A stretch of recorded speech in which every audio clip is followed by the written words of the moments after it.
प्रत्येक सेवा केंद्रामध्ये चोळप्पा असतं, प्रत्येक सेवा केंद्रामध्ये बाळप्पा असतो आणि प्रत्येक सेवा केंद्रामध्ये सुंदराबाईसारखे कॅरेक्टर महाराजांनी आवर्जून घातलेले. कारण की प्रत्येक केंद्रामध्ये स्वामी चरित्रही घडत असतं आणि मला असं वाटतं की तेही कॅरेक्टर महत्त्वाचं असतं आणि आपण कोणत्या कॅरेक्टरमध्ये आहोत किंवा आपण कसं बघतोय त्या कॅरेक्टरकडे किंवा त्या दृष्टिकोनाने. सो ते फार महत्त्वाचं असतं आणि आमच्याही केंद्रात आहेत आणि भरपूर केंद्रातही आहेत असं मी म्हणेन.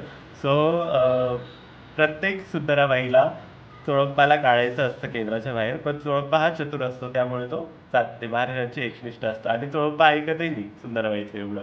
पण बाळप्पा हा साधाभोळा असतो त्याच्यामुळे बाळप्पा ऐकत असतो. म्हणजे सांगण्याचा अर्थ असा, की अनेक सुंदराबाया असतात प्रत्येक केंद्रामध्ये आणि त्या चोळप्पाला काढ्यामागे किंवा चोळप्पाला ते हाताखाली घेऊ बघतात. पण चोळप्पा काही हाताखाली येत नाही, पण बाळप्पा येतो. म्हणजे याचा अर्थ असा की तुम्ही बघताना कसे बघता ना ती सिरियल किंवा ते कॅरेक्टरकडे हे बघण्याचा दृष्टिकोन फार महत्त्वाचा असतो आणि याच्यातून आपणही शिकत असतो.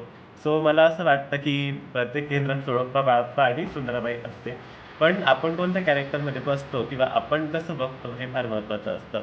आणि महाराजांच्या तुम्ही जेवढं जवळ जाल, तेवढे तुमचे शत्रू वाढतील किंवा तेवढी तुमची विरुद्ध जे असतील ते फार वाढतील. तुम्हाला काढण्यात येईल किंवा तुम्हाला डिवचण्यात येईल किंवा तुम्हाला तुच्छ बोलण्यात येऊ शकतं आणि जो जेवढा क्लोज जाईल महाराजांचा, तेवढा त्याला त्रास होईल. हे नक्कीच आहे. कारण की ते तुमचं शुद्धीकरण असतं आणि मला असं वाटतं की आपण खूप चांगली सेवा करतोय ना, म्हणून त्यांना ते सहन होत नाही किंवा ते तेवढी सेवा करू इच्छित नसतात किंवा त्यांच्याकडनं ते महाराज करून नाही घेत. कारण की काहीतरी प्रॉब्लेम असेल, त्यांची कर्म आडवे असतील वगैरे, वगैरे.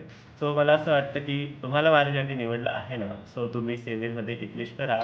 कोणासाठीच केंद्रात जाऊ नका. महाराजांसाठी जा आणि महाराजांची सेवा, महाराजांचा हात कधी सोडू नका. सो आणि मला आजकालच्या जनरेशनला एवढंच सांगायचं आहे की तुम्ही फास्टली जर का स्पीडली तुम्हाला एखादी गोष्ट हवी असेल, तर महाराजांच्या दरबारामध्ये ती मिळतेच असं नाही. पण कोणाकोणाला त्वरित मिळते, त्वरित स्वामी देतात. कारण की त्याची सेवा तेवढी प्रबळ असते आणि कधी त्याची कर्मही तेवढे चांगले असतात. त्याच्यामुळे ती लगेच मिळते. पण कधी-कधी काय होतं, लगेच मिळाल्यानंतर आहे ना, आपली आशा वाढत जाते आणि आशा वाढल्यानंतर आहे ना, दुसरी गोष्ट आपण मागितली आणि ती आपल्याला मिळाली नाही आणि आपण सतत मागत राहिलो, सतत मागत राहिलो, तरी महाराज देत नाही. तर